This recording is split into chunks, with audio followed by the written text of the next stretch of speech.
আসসালামু আলাইকুম। আশা করি ভালো আছেন। আলহামদুলিল্লাহ, আপনাদের দোয়া আমিও ভালো আছি। আজকে আমরা শিখব গার্মেন্টস সোয়েটারে লিঙ্কিং লাইন কিভাবে লেআউট সাজাইতে হয়। একটা লাইনে লেআউট সাজাইতে গেলে কি মেশিন প্রয়োজন এটাই বলবো।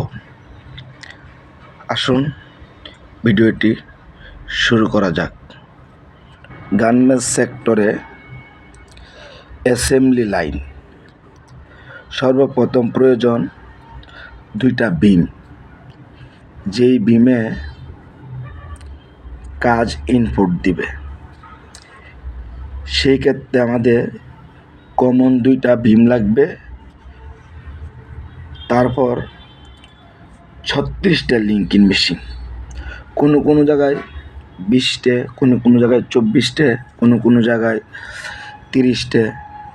যেহেতু আমরা 36 মেশিন দিয়ে প্র্যাকটিক্যাল করতেছি, তাই 36 মেশিন নিয়ে আলোচনা করতেছি।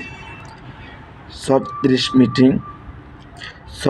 মেশিন দিয়ে আজকে আমরা লিঙ্কিং লাইন সাজাচ্ছি। 36 লিঙ্কিং মেশিনের সাথে আর কি মেশিন প্রয়োজন সেটাই বলতেছি।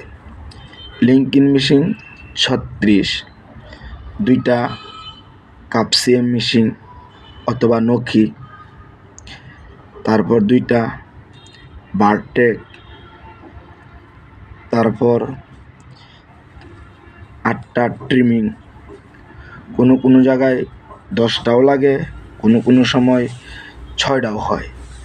যেহেতু আমরা মাঝামাঝি একটা কাজের উপর লেওয়া সাজাচ্ছি, 8টাই কমন। তারপর 2জন পুলিং অপারেটর,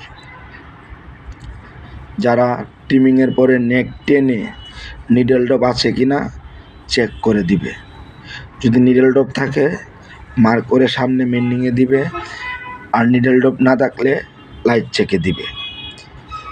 যেহেতু আমরা মেন্ডিং হিসাব ছাড়া কমও আসতে পারে, বেশিও আসতে পারে, সেই ক্ষেত্রে আমরা মেন্ডিংয়ের কোনো ম্যান পাওয়ার ধরি না এবং অ্যাকিউরেসিও কোনো ম্যান পাওয়ার ধরি না, যারা 100% চেক করে। সেই ক্ষেত্রে আমরা এখানে কোনো লোগো দেই নেই।